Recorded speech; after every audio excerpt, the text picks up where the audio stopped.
Bona tarda a tothom. Moltes gràcies, benvinguts a aquest espai de teatre d'aquesta hora cívica i d'aquesta trobada de cultura i ciutadania. És un plaer i és un luxe. Voldria començar agraint a tot l'equip del Ministeri de Cultura i a tota l'organització de l'Àgora Cívica i de Cultura i Ciutadania per aquest espai i sobretot per aquesta centralitat que podem donar i donarem a partir de ja a les qüestions també educatives.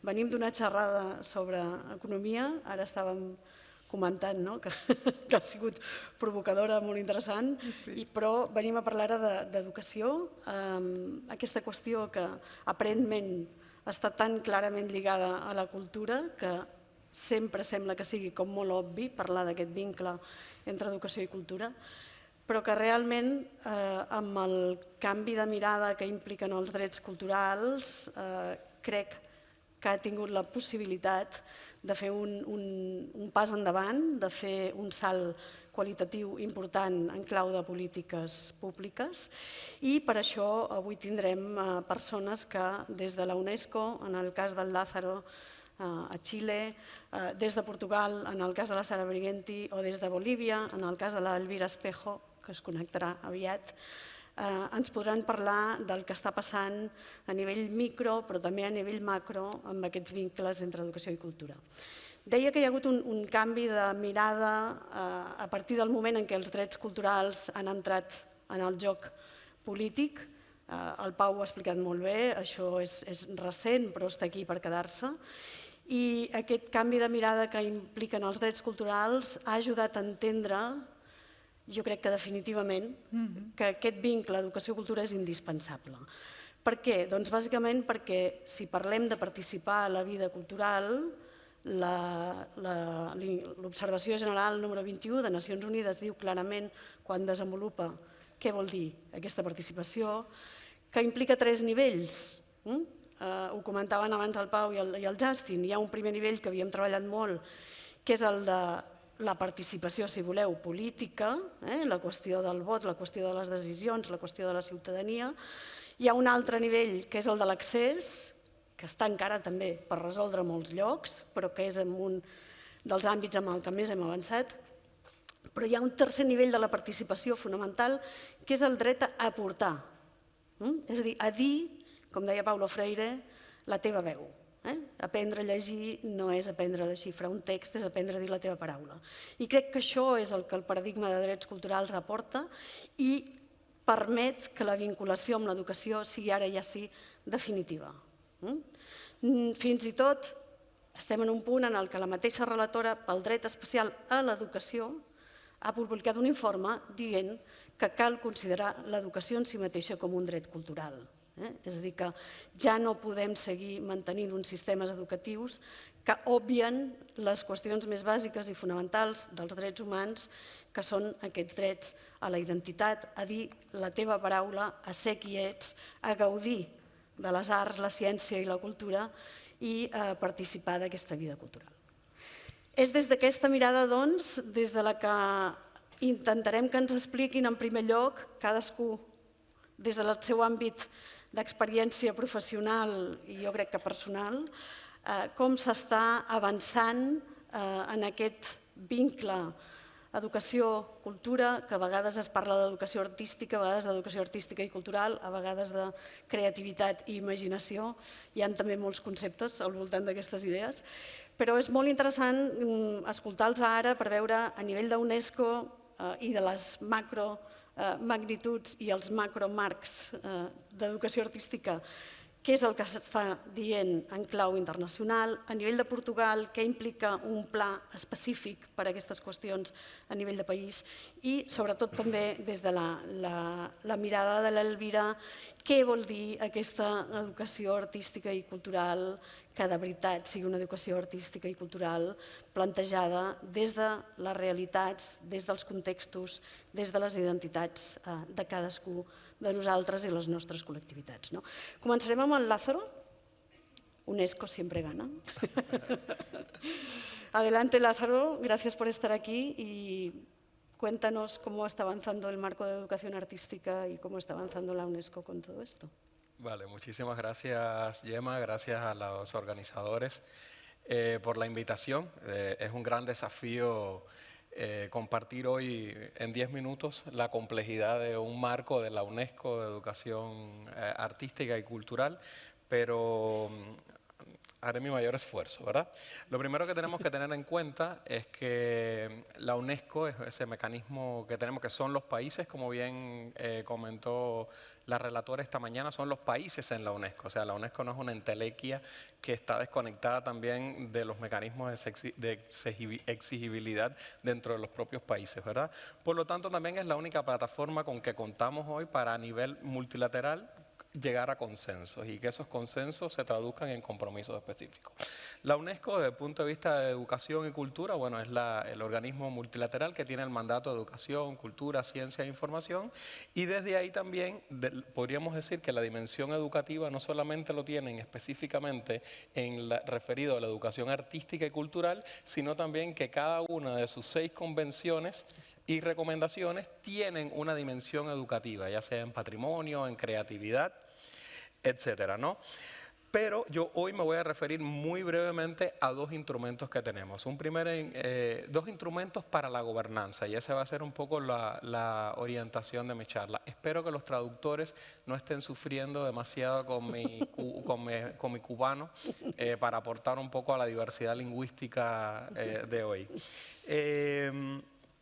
Antes de comentar el marco de la UNESCO, que es un marco de 2024, hay 3 ideas que a mí me gustaría compartir, Gemma. La primera es que la educación artística y cultural se relaciona con los derechos culturales, como tú decías, no solamente en términos específicos como parte del acceso a la vida cultural, sino también yo creo como una herramienta de garantía de otros también derechos también. O sea, es algo específico, pero también es una herramienta para afirmar el resto de los derechos culturales. Otro aspecto que me quedó como dando vueltas, he rearmado la presentación 3 veces a partir del diálogo con todo lo que ha pasado hoy. La educación artística y cultural se relaciona también con derechos culturales porque se insertan en un marco mucho más amplio, recordemos, del desarrollo humano. Recordemos que para lograr ese desarrollo humano Sen hablaba de las competencias que hacían falta, de las capacidades que hacían falta para poder aprovechar las oportunidades desde un punto de vista libre también para elegir esos modos de vida, incluido el modo de vida cultural, ¿verdad? Y eso creo que no se nos puede distorsionar también de la discusión, ¿verdad? Y un tercer aspecto que tiene que ver con la complejidad de la educación artística y cultural, lo que eso implica sumar 2 sectores que de por sí tienen reglas específicas como la educación y la cultura y que implica también una gobernanza compleja, ¿verdad? Por si ya fuera poco, gobernar los asuntos que tienen que ver con el sector cultural. Entonces estamos hablando de cuestiones complejas que no se pueden resolver con hashtag y respuestas mediáticas, ¿verdad? ¿Cómo se financia la educación artística y cultural? ¿Qué contenidos priorizar? ¿Quién debe decidir qué se prioriza? ¿Cómo se mide su valor e impacto? Yo creo, y aquí vienen un poco las 2 herramientas que tenemos, que son herramientas perfectibles, pero son 2 herramientas de consenso a las que se han llegado. Una, el enfoque más orientativo y ético, que es el marco de la UNESCO para la educación cultural y artística, así se denomina, ampliando un poco esa concepción o retomando un poco el concepto aquel de 1982 de Mondiacult, que no se ha cambiado hasta ahora, e incluso lo abraza este nuevo Mondiacult, donde no solamente se ve en el tema de las bellas artes, sino también como un modo de vida. Por tanto, no se habla solamente de educación artística, sino también de educación cultural. Y eso va a complejizar mucho más las respuestas y el tipo de instrumentos y dispositivos que utilizamos desde la política pública para afirmar la educación artística como un derecho cultural, ¿verdad? Lo interesante del marco, para presentarlo bien rápido, habla un poco de la necesidad, es un conjunto de recomendaciones, ahí lo pueden descargar para que lo detallen, porque son 10 páginas que es difícil de compartir, pero básicamente hay algo que es importante tener en cuenta, que es un marco que resulta de una consulta donde participaron 2.300 actores culturales también, o sea, que es algo consensuado, no es algo que identificaron unos expertos, ¿verdad? Es un marco orientativo de política, son recomendaciones específicas para la educación cultural y artística también, y lo interesante es que abarca distintos ámbitos, no ya en los contenidos en sí, sino que plantea cuestiones que debe preguntarse la educación artística y cultural, como cuestiones que tienen que ver con el acceso, con la inclusión, con la equidad, con el aprendizaje contextual también, que es un poco el referente que da la cultura como contexto de los procesos educativos también, el reconocimiento a la diversidad cultural, no entendida como parte de las industrias culturales y creativas, pero también porque de alguna manera hay una demonización también de la dimensión económica de la cultura, y yo me preguntaría cómo se va a financiar la educación artística también y estos procesos también para ejercer la libertad creativa, ¿verdad? Otro aspecto tiene que ver con este marco que llama la atención al tema de las aptitudes y la formalización y valorización del trabajo docente. Después me gustaría referirme un poquito más a esto. En fin, que el marco este de la UNESCO aborda no solamente lo que podríamos llamar políticas nacionales de educación artística y en algunos casos de educación cultural, o en el caso de Chile, por ejemplo, que tienen una política nacional de educación patrimonial, sino también orientaciones éticas y programáticas también para bajar un discurso y un consenso también y unos valores a entornos de aprendizajes específicos, a experiencias de aprendizajes, a docentes y educadores. El tema también de las tecnologías y la inteligencia artificial como renovadora también de todos esos modelos, ¿verdad? Y el tema de la financiación, obviamente, y el tema de la investigación. Quiero mencionar muy brevemente también que la UNESCO, además de este marco orientativo de políticas que sirve para que los países bajen y construyan sus propios instrumentos, están también los no siempre comprendidos indicadores de Cultura 2030, que como quiera que sea es el único ejercicio que hemos tenido desde el sector cultura para entender de manera específica cómo se relaciona la cultura con la Agenda 2030, mientras llegue el objetivo. Entonces, este set de indicadores es muy interesante porque dentro de las 4 dimensiones de los indicadores hay una dimensión específica donde la UNESCO focaliza el tema de los conocimientos y capacidades, y competencias, perdón, así es como se llama, donde se miden ya cuestiones que ya se medía la UNESCO, o sea, UNESCO tiene instrumentos para reportar el valor y el impacto intrínseco que tiene la educación cultural y la educación artística, como un indicador de educación para el desarrollo sostenible, otro indicador que se denomina conocimientos culturales, otro indicador como la educación multilingüe, y esto sirve sobre todo para hacer el reporte de cómo se integra la educación cultural y artística en cada una de las etapas del sistema educativo, en primaria, en secundaria y posgraduación también. Igualmente, ya casi para terminar, el tema de la educación artística y cultural, que es un indicador específico donde permite saber qué tipos de modelos, qué tipos de inversiones públicas se hacen, y el tema de la formación cultural, donde de alguna manera también UNESCO amplía la visión de la educación artística y cultural como algo que tiene que ver solamente con niñeces y juventudes, y lo amplía también a cuestiones que tienen que ver como la profesionalización que necesita el sector para, no solamente para crear industrias culturales y creativas sostenibles, sino también para toda la profesionalización que exige la puesta en marcha de todo el mecanismo de los derechos culturales también. Yo lo dejaría por acá muy brevemente, recomendando que profundicen en los marcos que tenemos. Toda esta es información pública y disponible, tanto del marco de educación artística y cultural como de los indicadores de Cultura 2030. Muchísimas gracias. Pasamos ahora al aterrizaje concreto en un país, Portugal, que nos da mucha envidia, del que estamos aprendiendo mucho. Muy Sara, bien. gracias por estar aquí. Muchas gracias por estar aquí, que es una gran alegría de compartir con ustedes lo que estamos haciendo en Portugal y claro, en esta casa donde también aprendo tanto desde lejos, ligándome a Internet, porque sigo mucho los programas de CCCB y aquí en esta conferencia sobre derechos culturales. Bueno, yo no hablo castellano, tampoco hablo catalán, entonces voy a seguir un plan para vos enseñar un poco lo que estamos haciendo y tengo unas imágenes para les mostrar cómo está aconteciendo todo esto. Y bien, este Plan Nacional de Artes es una política pública interministerial de cultura y educación con una visión a 10 diocesanos que trabaja para fortalecer los ecosistemas educativos para las artes y la cultura, para que se integren de forma natural en la vida diaria de los ciudadanos, con un enfoque muy especial en las crianzas y los jóvenes, y sobre todo como un motor de ciudadanía activa. En 2019, yo y Paulo Piz-Duval, que es mi compañero en la implementación y dibujo de este plan, sabíamos dos cosas. La primera era que ser interministerial sería una gran virtud, porque no es habitual, pero al mismo tiempo que sería un gran desafío. Y de facto, cultura y educación a estos tiempos estaban con fronteras muy rígidas, y nuestro primer paso fue construir puentes, propor que estas fronteras se volvieran como líquidas, con una imagen como de una orilla marítima, donde no sabes dónde empieza el mar y termina la tierra. Y justamente para decir que cultura es educación y educación es cultura, y que estas dos dimensiones son indisociables. Entonces, la base fundamental de este plan son los derechos culturales.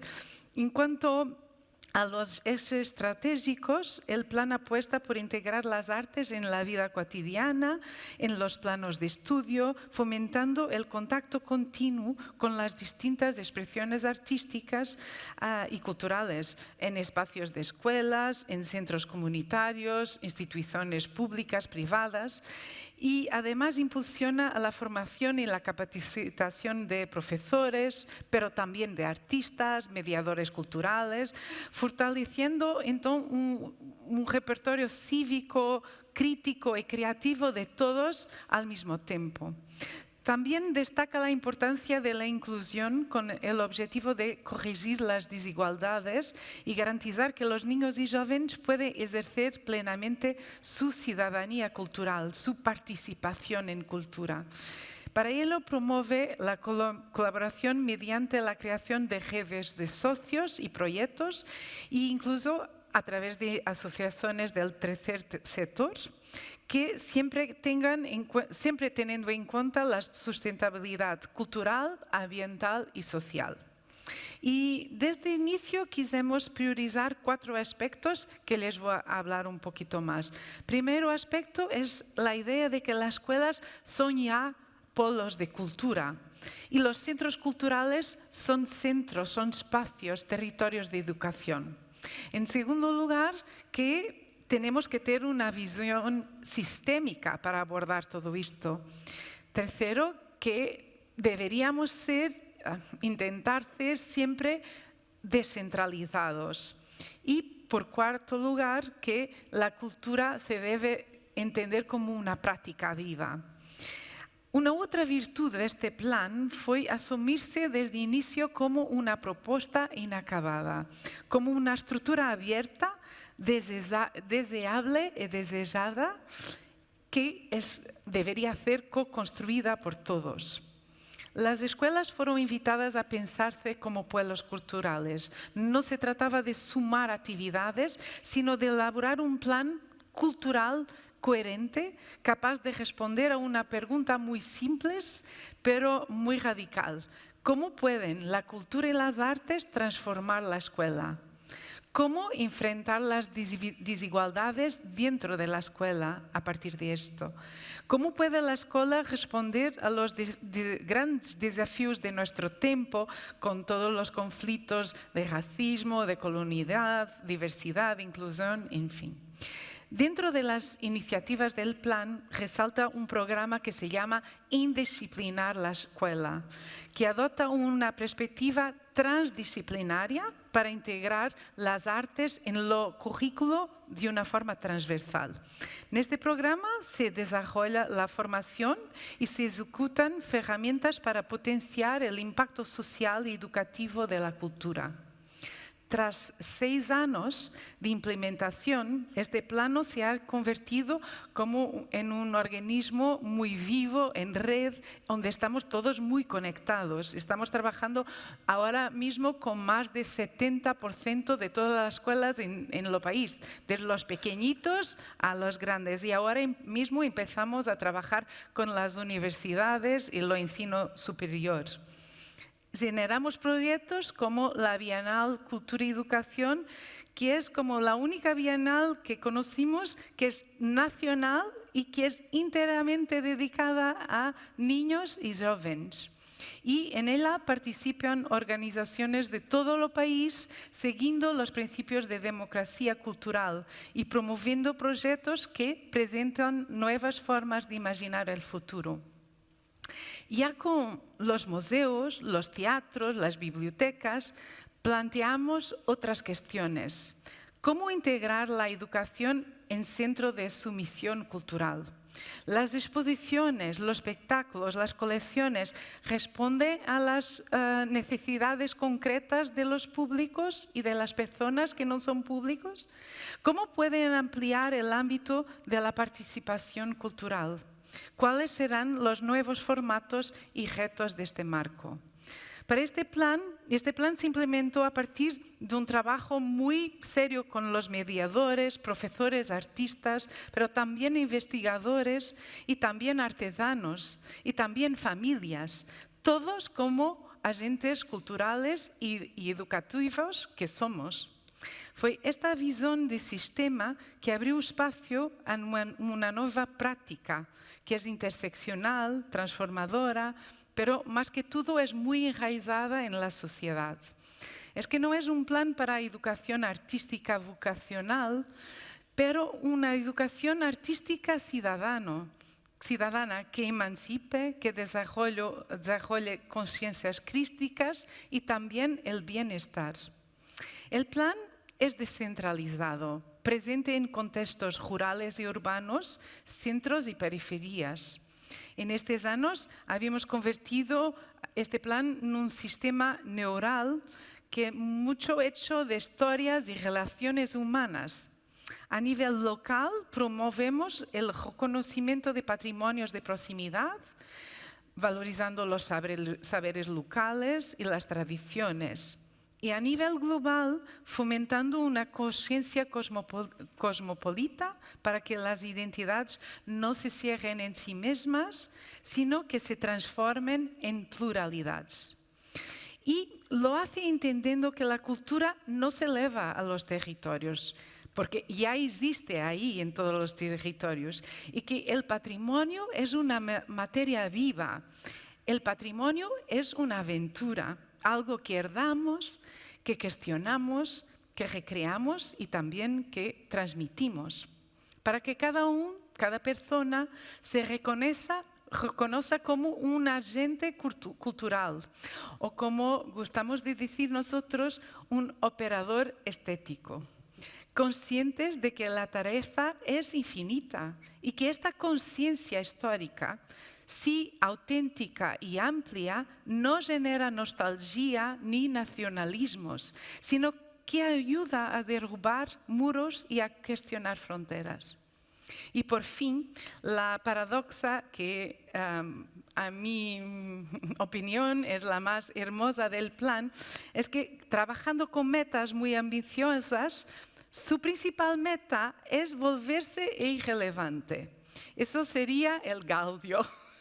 Irrelevante porque cuando cultura y educación estén naturalmente integradas en la vida de las personas y de las instituciones, el plan dejará de ser necesario. Su misión es clara: promover las artes y los patrimonios desde los principios de la democracia cultural, haciendo con y no solo para. La cultura y la educación deben ser pilares fundamentales para transformar nuestra sociedad. Sin embargo, la escuela, tal como la conocemos, necesita de un cambio profundo. Esto en Portugal, pero creo que en muchos más países. Debe centrarse en enseñar habilidades de la vida que abordan este mundo muy complejo e impredecible. Solidaridad, colaboración, creatividad, participación. Todas estas son competencias esenciales donde nos focamos. Con proyectos que convierten las escuelas en laboratorios creativos, donde artistas, científicos y estudiantes colaboran con exposiciones y proyectos o residencias artísticas, transformamos las escuelas en centros culturales, mostrando que la vida y la cultura son también currículo. En ellas se imagina el futuro a través de una mirada indisciplinada que fusiona tecnologías, artes, humanidades y ciencias para alternativas que desafían lo establecido. Y de hecho, el papel de la escuela, nosotros decimos que es indestinar. No es que sea un verbo que está escrito en el diccionario, lo creamos, lo imaginamos nosotros. ¿Y qué quiere decir indestinar? Quiere decir abrir otras posibilidades, cambiar los destinos dictados por el sistema. Asimismo, necesitamos en la escuela y en la vida de recuperar la alegría, los rituales, las fiestas, que den sentido a la vida, ya que nuestras tradiciones, memorias y mitos nos impulsionan hacia adelante, abriendo caminos hacia un porvenir que merezca ser vivido con respeto al planeta y que sea profundamente humano. Y porque este mes se cumple 50 años de uno de los discursos más hermosos de la Asamblea Constituinte de Portugal, que fue dicho por una poeta ahí en esta asamblea, que se llama Sofía de Mello Breiner Andersen, sobre derechos culturales. Y yo voy a terminar con su afirmación y ella nos dice: la cultura no es un lujo de privilegiados, sino una necesidad fundamental de todos los hombres y de todas las comunidades. La cultura no existe para adornar la vida, sino para transformarla, para que el hombre pueda construirse en conciencia, en verdad, en libertad y en justicia. Y es por ella y con ella que seguimos haciendo este plan que nos da muy ilusión y muy alegría, que es una pasión, te digo. Muchísimas gracias, Sara. Gracias.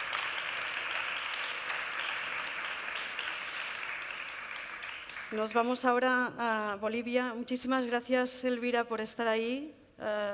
Sabemos que pronto estarás aquí de forma física, pero no queríamos dejar pasar la oportunidad de tener también la mirada de una mujer poeta, artista, artesana y directora al frente de un museo. ¿Cómo ves este vínculo educación-cultura desde Bolivia y desde tu experiencia como activista y como defensora ética, política y estética? Primero, desde Bolivia, muy buenos días. Para nosotros todavía es mañana. Yo sé que para allá es por la tarde. Muchísimas gracias por la invitación. Para mí es un honor estar aquí en este panel, más que todo para poder hacer ese despliegue en términos de derechos culturales. Creo que es un tema muy amplio que nos convoca para poder abordar desde nuestras propias experiencias. En ese sentido, pues yo quisiera un poco abordar las experiencias que se ha tenido aquí en La Paz, Bolivia, y en especial para Latinoamérica, porque creo que es más bien una forma de comprender desde otro punto de vista. Yo sé que estos debates académicos culturales siempre se van como un debate más hacia lo externo y no hacia lo interno, desde la comunidad, desde la región, hacia las comunidades indígenas, que trabajamos en realidad, en este caso, el tema de la praxis. En este derecho a la cultura, pues ustedes conocen muy bien muchos repositorios culturales, en este caso de los museos, cuando tienen una colección de las comunidades indígenas, normalmente las personas que trabajan en los museos no son de las comunidades indígenas. creo que no es un derecho, ¿no? que se ha podido realmente tener como se la debe, y creo que es un trabajo de la UNESCO que debería de implementar. Uno de los casos, en mi caso, por ejemplo, he estado a nivel internacional en muchas colecciones de Latinoamérica en Europa, y por supuesto el tema administrativo y investigación no son de las personas de la producción de la comunidad ni de la región. Creo que ahí ya comienza un problema serio, y esa misma idea se ha trasladado a Latinoamérica, y en este caso en Bolivia, y es un caso en el Museo Nacional de Etnografía y Folclore La Paz, Bolivia, donde la colección, en este caso un 95% viene de las comunidades indígenas, aymaras, quechuas, guaraníes, y cuando esta colección se debería de trabajar bajo los derechos lingüísticos de las comunidades indígenas y desde la praxis de quienes lo desarrollaron, o por lo menos sus ancestros lo desarrollaron, nunca tuvieron un derecho. Y siempre fue manejado por antropólogos, arqueólogos, sociólogos, lingüistas, historiadores. Y creo que ahí nace un problema muy grande, ¿no? Un problema donde se trabaja desde esa estructura vertical de la terminología lingüística griega y latina acuñado en el eurocentrismo.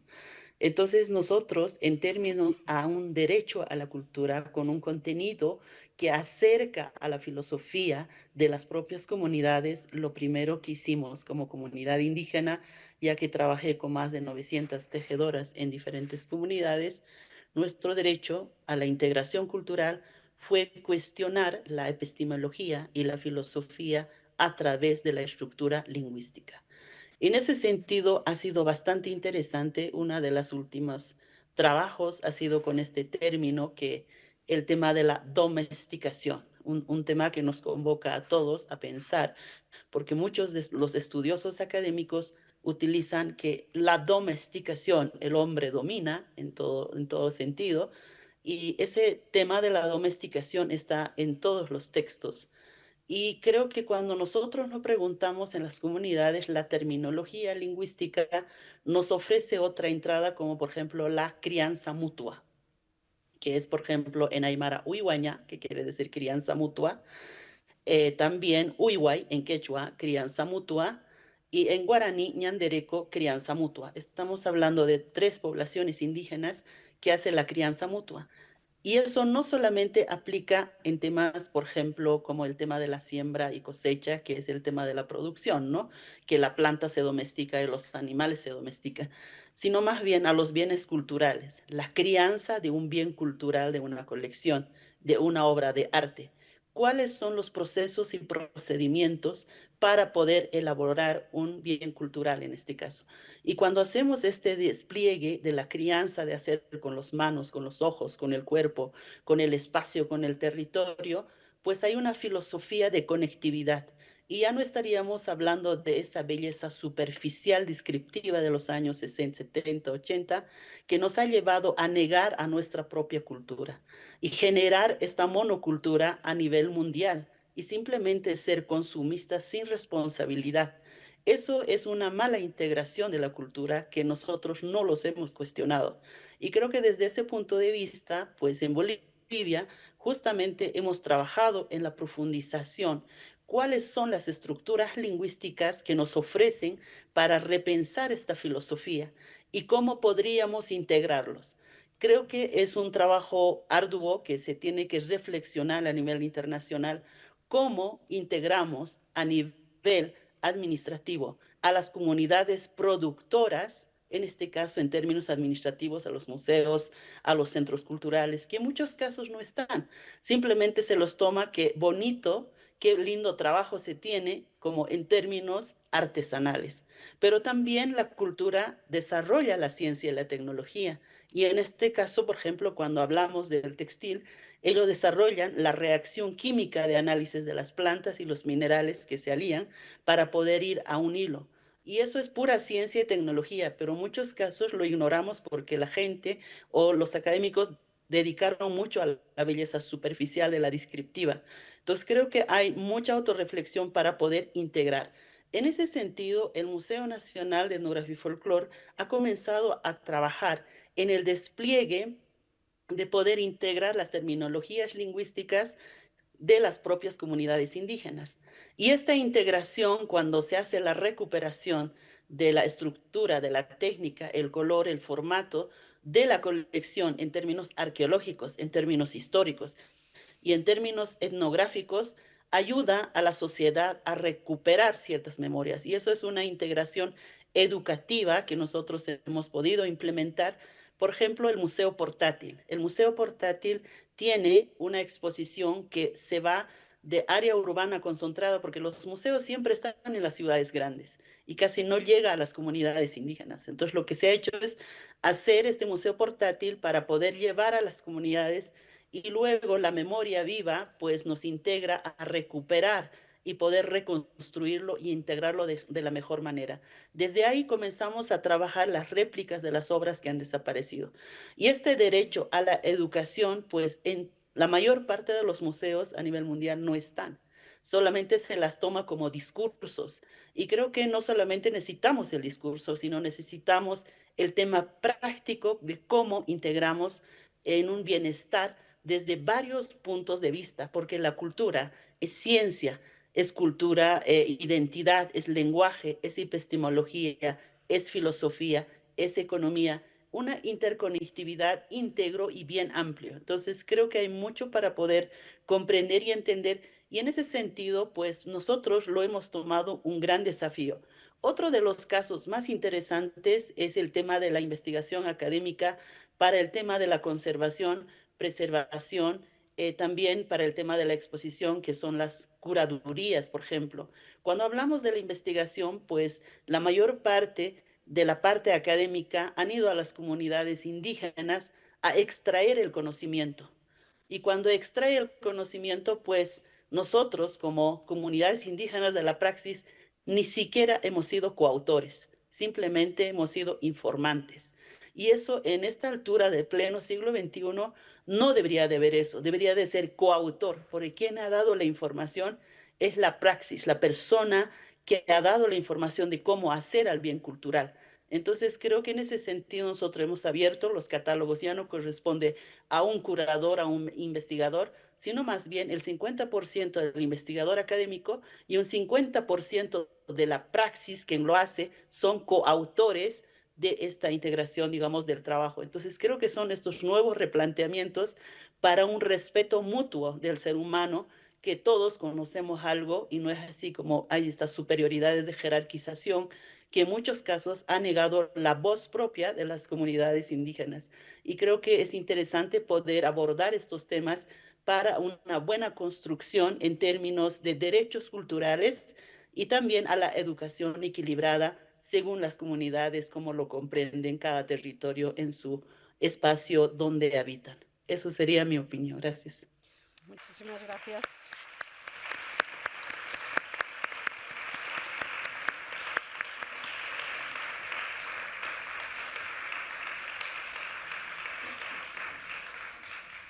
Muchísimas gracias, Elvira. Creo que estabas apuntando ya a lo que queríamos discutir en la segunda ronda de intervenciones, que es este diálogo educación-cultura. Es un diálogo muy de fondo que implica cambios, como estaba ahora explicando muy bien Elvira, ¿no? Cambios no solo o no únicamente formales, sino cambios que exijan lo que tú también comentabas, Sara, ¿no? Esta responsabilidad educativa de la cultura, entendida en el sentido más amplio de la palabra, y la responsabilidad cultural de la educación, ¿no? Es decir, cómo hacemos que realmente empecemos a contribuir desde un diálogo de igual a igual, los equipamientos culturales, las escuelas, los artistas, los creadores, los investigadores, los comisarios, etcétera, ¿no?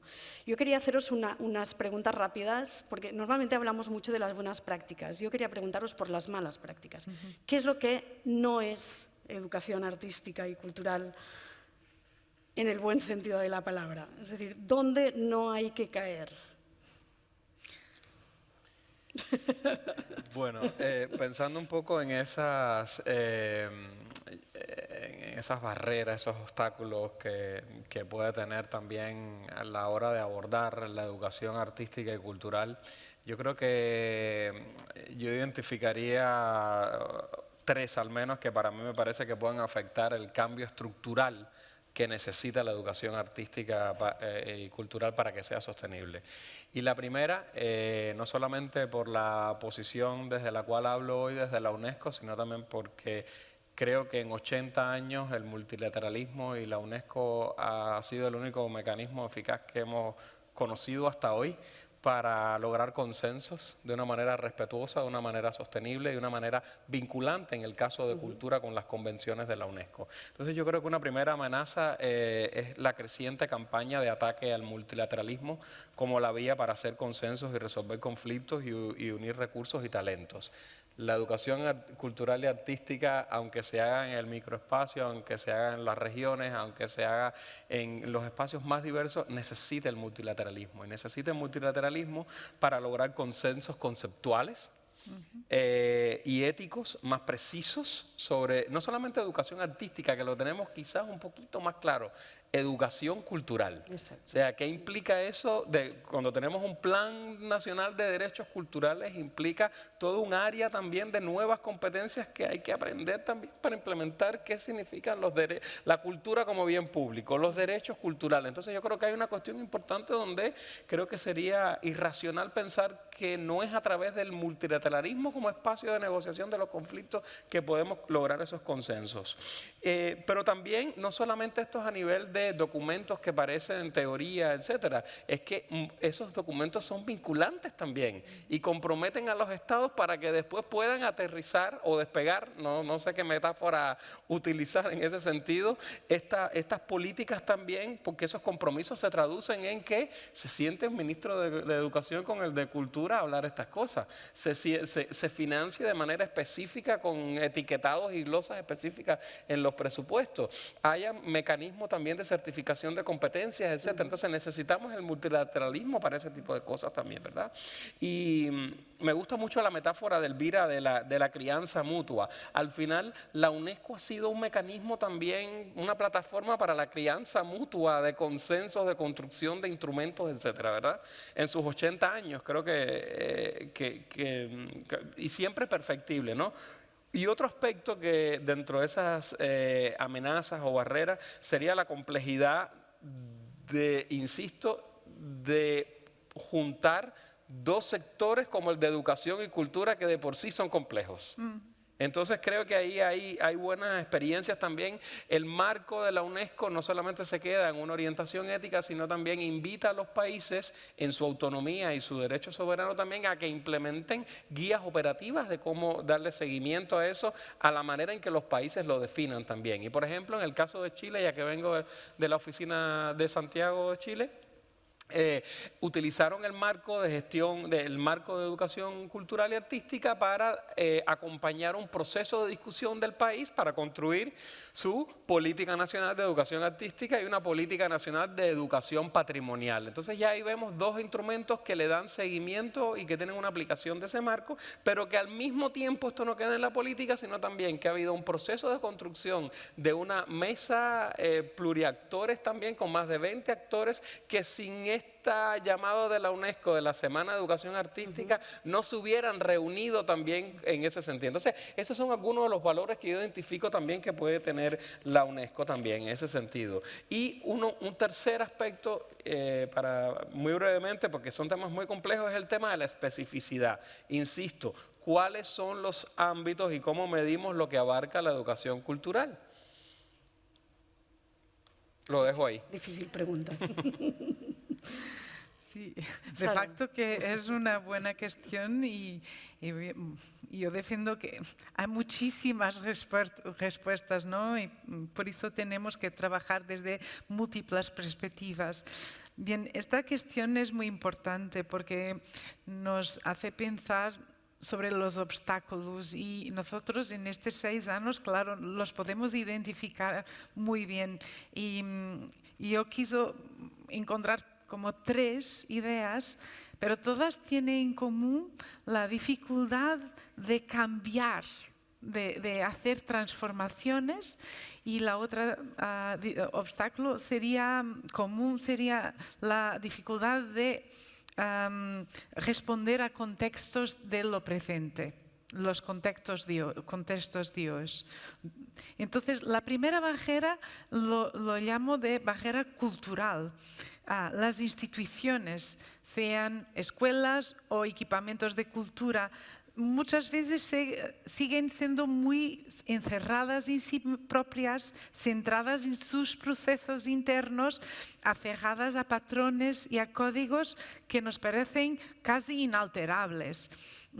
Les falta una apertura hacia el exterior y una capacidad para conectarse y mismos imaginarse otras diferentes, un poco como Elvira nos está a propor también. Por eso hemos insistido en esta idea de transformar instituciones en exstituciones. Es decir, estructuras mucho más abiertas, incompletas, situadas, orgánicas, porque institucionalizar implica compartir el poder, negociar, diversificar, ampliar el acceso, aplicar una inclusión orgánica y fomentar asociaciones multisectoriales. Y así sí puede seguirse verdaderos pasos de la polis. Después, una otra barrera que sería como epistémica, porque existe una dificultad muy real de acoger al disenso, para aceptar que pensar críticamente implica enfrentarse al extraño, a lo diferente, a lo incómodo. Necesitamos comprender que el disenso no es una amenaza, pero un motor de conocimiento.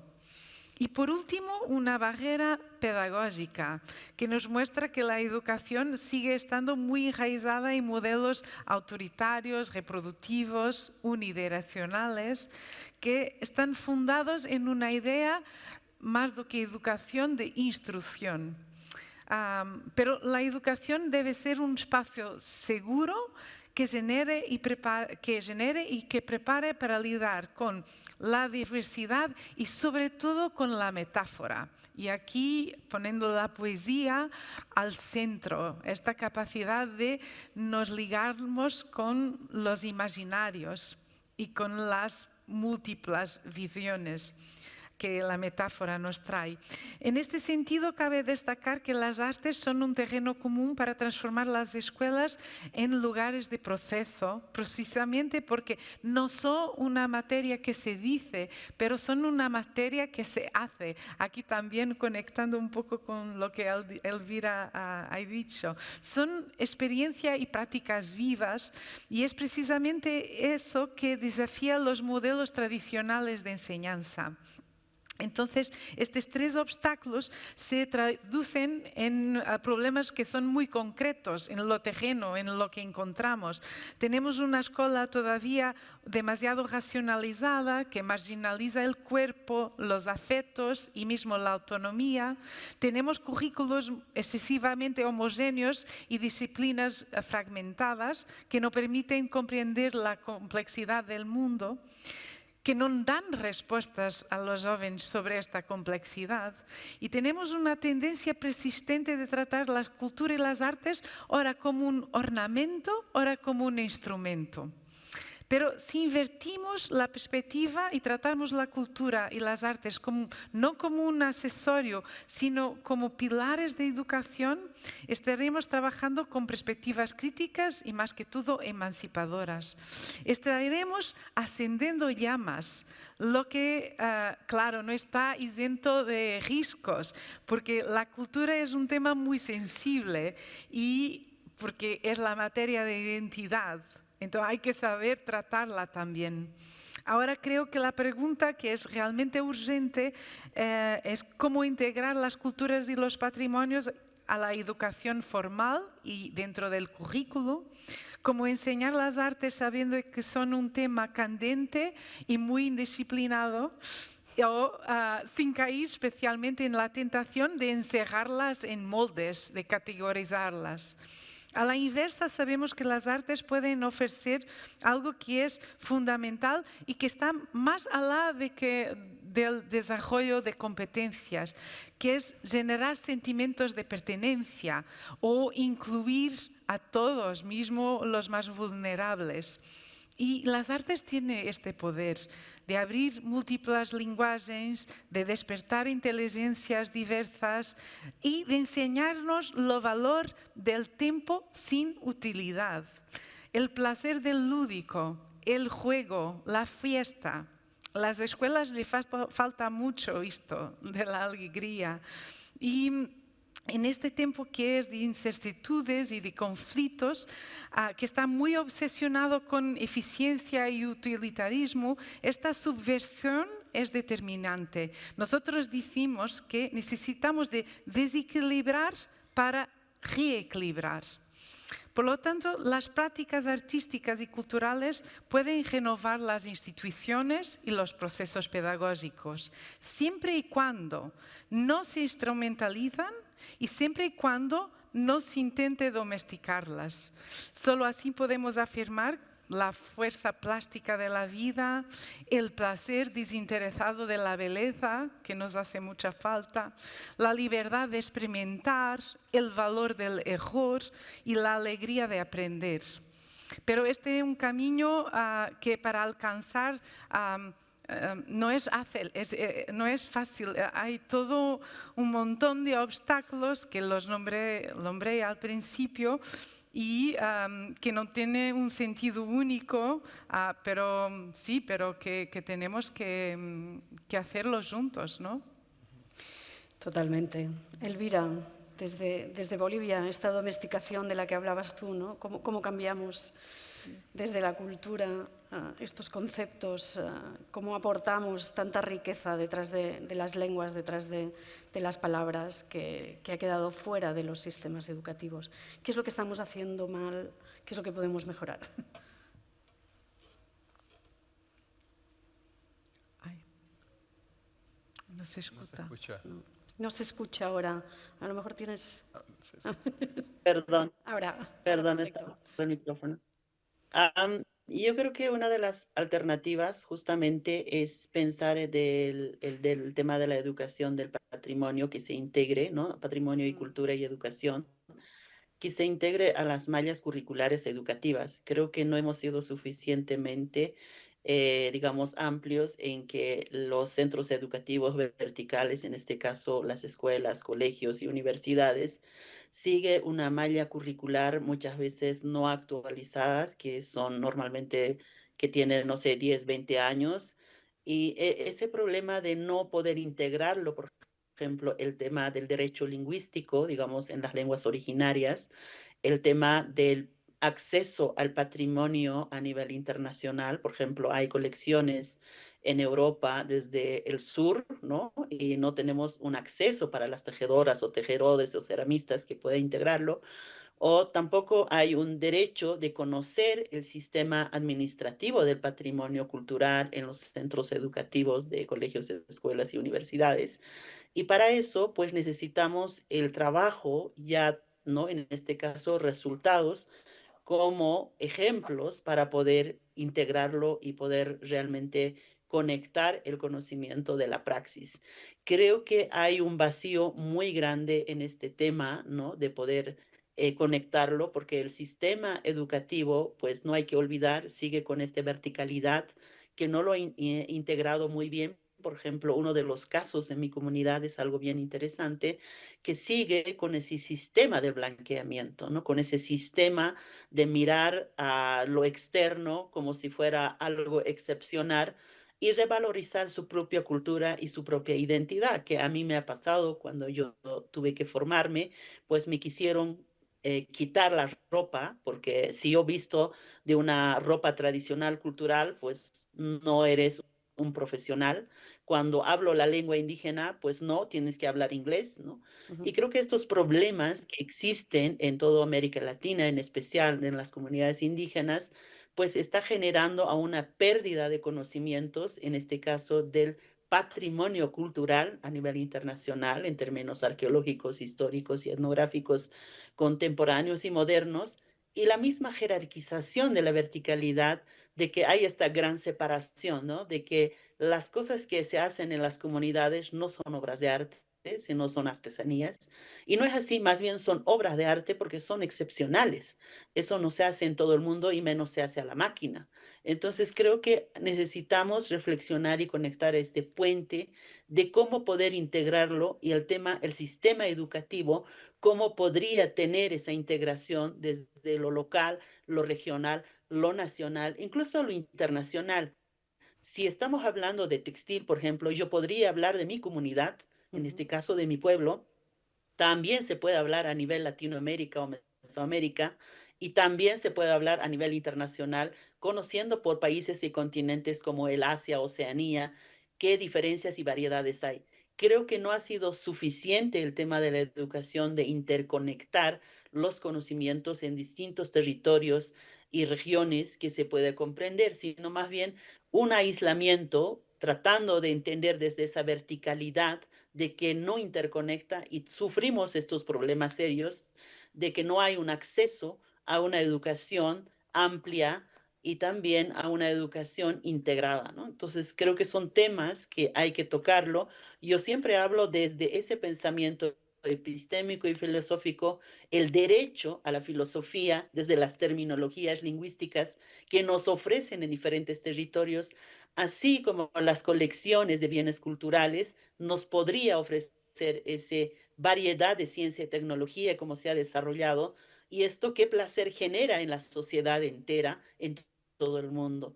Creo que no se ha tocado mucho en esos términos de comprender y poder ayudar, porque, por ejemplo, cuando tuvimos, digamos, un declaratorio patrimonial en una región con el tema del textil, lo simplificó con una técnica y hemos generado una pérdida en la parte arqueológica y solo quedándonos con una estructura, con una técnica, con un formato, cuando se innovó en cierto momento.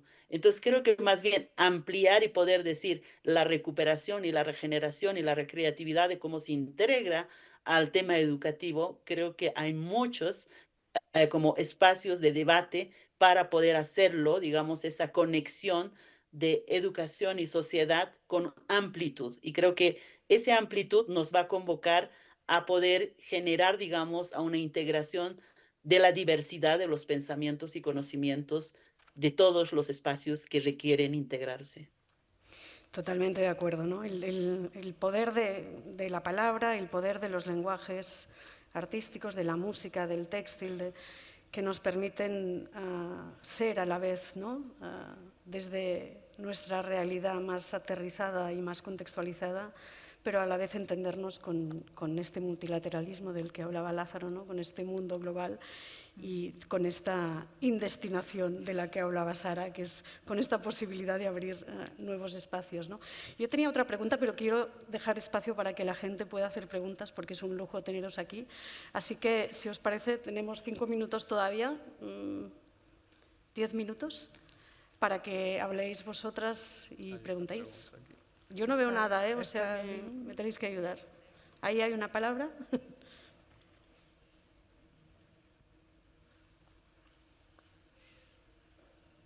Gracias. I speak in English, if that's okay. My name is Terence Tan. I represent UNIMA, which is the International Puppetry Association. We have 90 centers around the world. That's the context in which I'm speaking. I really love what Alvira just said, because I myself come from Southeast Asia also, and we see the same problems in Cambodia and Indonesia, where culture is exotic. You have to dress a particular way. You have to do these things. I have a question, which is, do we have a policy or do we have some kind of movement towards educating artists, especially in places where we lack formal education? For example, one of the biggest examples I have is where artists end up in Cambodia, for example. They take street children, and because of their tradition, only the boys get taken in and the girls are left out, for example, but we want to have a dialogue where we are not imposing formal Western education on them and listening to them and developing good tools for education, even for an artist. Another example is we represent 3 puppeteers now in Gaza. They are Palestinians in Gaza, including Mahdi Karira and Murad Maghari.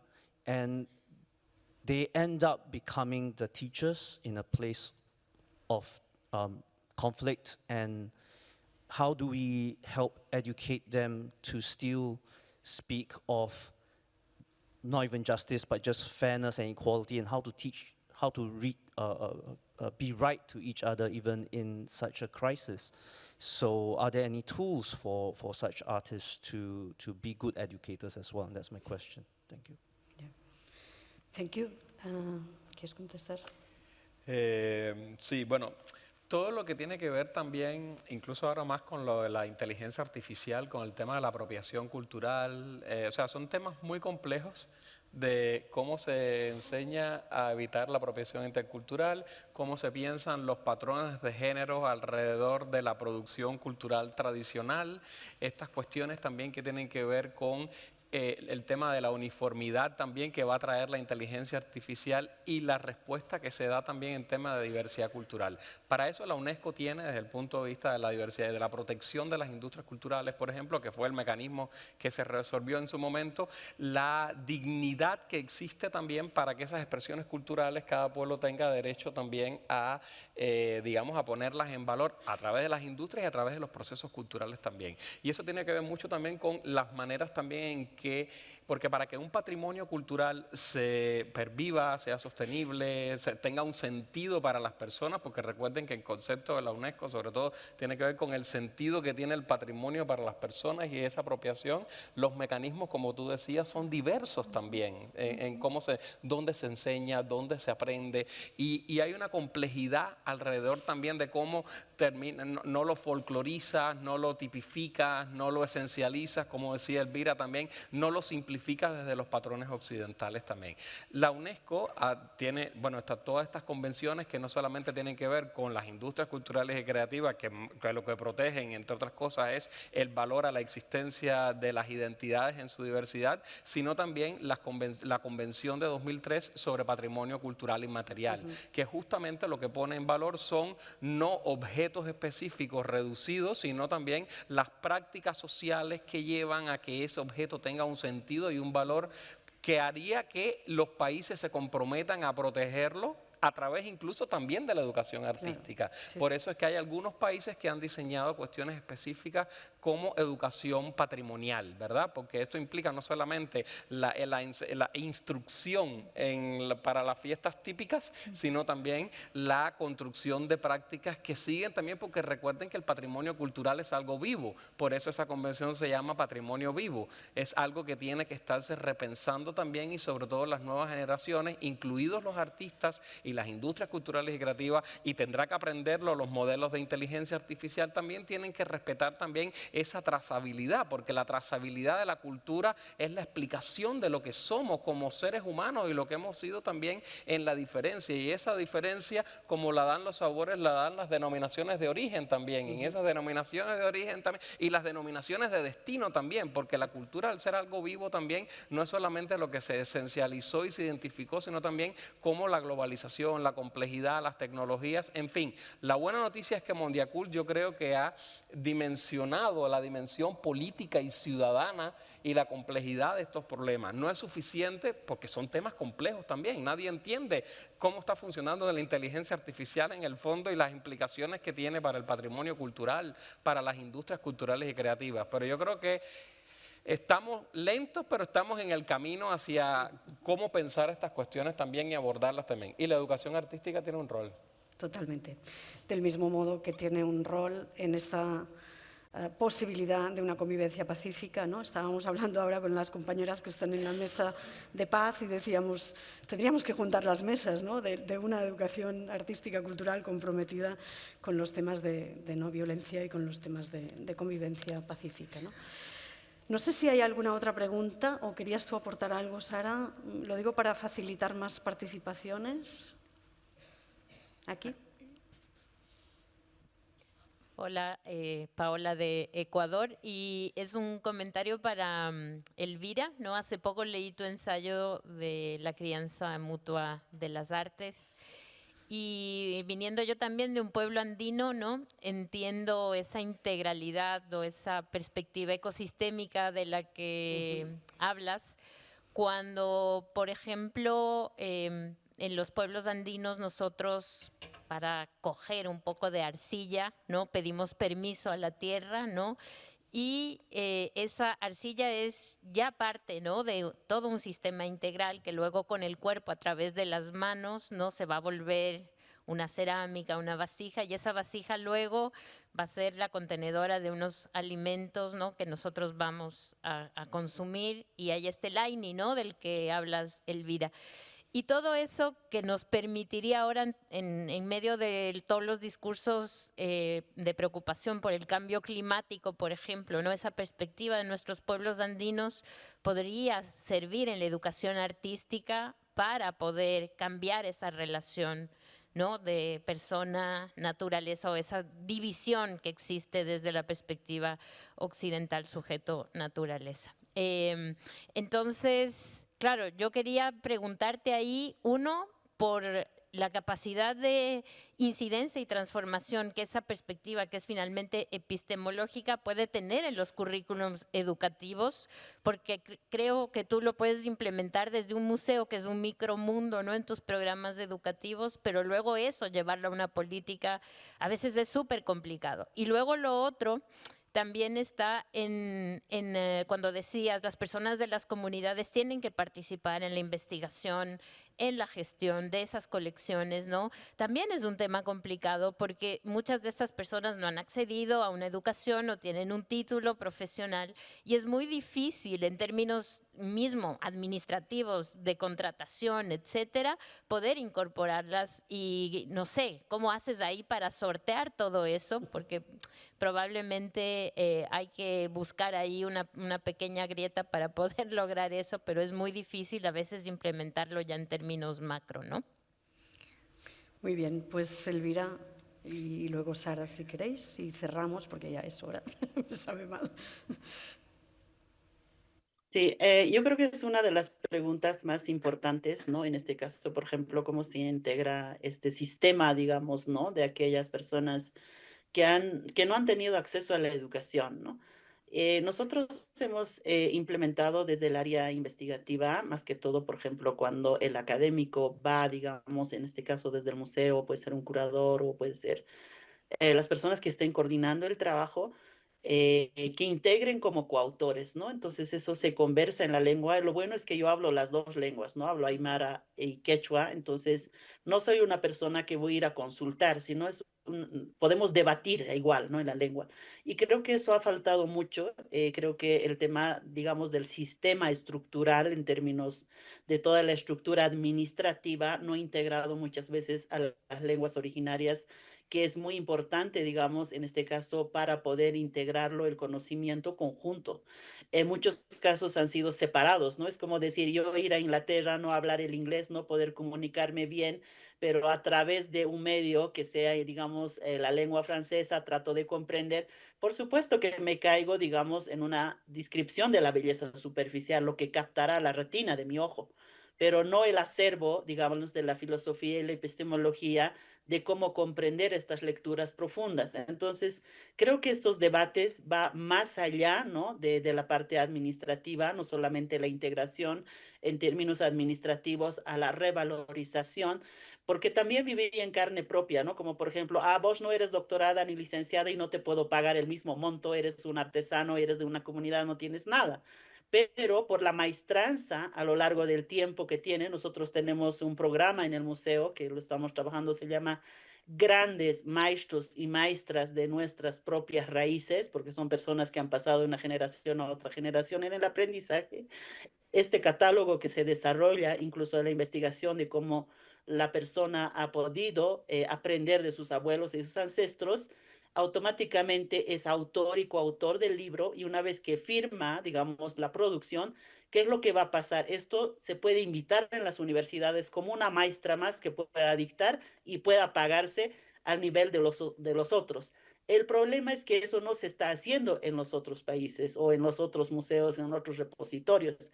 Sé que es una tarea bien grande, pero es necesario implementarla. Creo que ha sido una de las implementaciones más importantes en el Museo Nacional de Etnografía en Bolivia.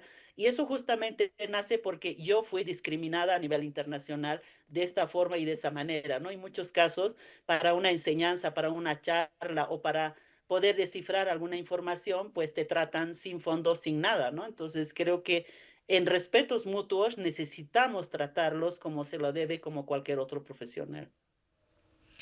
Sara, ¿quieres cerrar?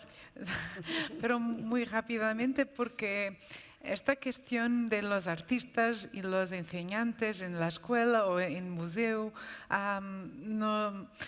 nosotros trabajamos mucho este ecosistema de saberes y en estos últimos años los sistemas, los gobiernos han hecho un gran investimento en artistas en la escuela y los resultados son increíbles. Son la mayor transformación que ha ocurrido en la escuela es porque los artistas están ahí, que no son enseñantes, son los que transmiten su saber hacer, y cuando llamo artistas pueden ser artesanos, pueden ser mediadores culturales, pero traen sus propias formas de estar en el mundo, sus procesos, y trabajan en la escuela con esta comunidad, enseñando, pero no desde un principio prescriptivo, pero en un principio de deseo de hacer juntos, de descubrir juntos. Y cuando me preguntas de enseñar artistas a estar en la escuela, me da un poco de miedo, de deseo, porque lo que es muy transformador, lo que es muy hermoso, es de traer este extranjero a la escuela y ver cómo toda la escuela se cambia, porque este invitado que piensa de una forma muy divergente, muy propia, puede cambiar incluso la forma de estar y de ser la escuela. Y, por ejemplo, hubo un artista que durante un año ha construido una sala de procesos, se llama así, porque quería no hacer un proyecto para una fiesta al final de año, pero trabajar los procesos. Y porque los niños le decían, es que la escuela no tiene espacios seguros donde podemos hacer cosas que no sirven para nada, que no están ciertas, o solamente porque nos apetece estar ahí. Y la artista permitió todo esto.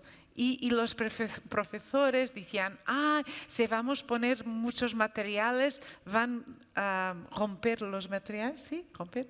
Y no, todo estaba maravilloso, eran sus cuidados, era su espacio, era su lugar de transformación, como un casulo de una borboleta, no se dice, borboleta, mariposa, sí. Este es un ejemplo, pero tenemos como 700 ejemplos para contar las historias. Por tanto, no sé si enseñar a los artistas a ser mejor en la escuela es la mejor estrategia, pero sí que es maravilloso este ecosistema de prácticas. Sí. Bueno, contaminarnos mutuamente, ¿no? Creo que también desde el otro lado reivindicar también la aportación que los educadores, las educadoras pueden hacer, ¿no? A este arte y a esta cultura para que de verdad se comprometa con los problemas reales de la sociedad. Me sabe muy mal, pero tenemos que dejarlo aquí, no hay más tiempo. Agradecer muchísimo a los tres invitados. Gracias. Elvira, muchísimas gracias, ha sido un placer. Sara. Gracias, un abrazo.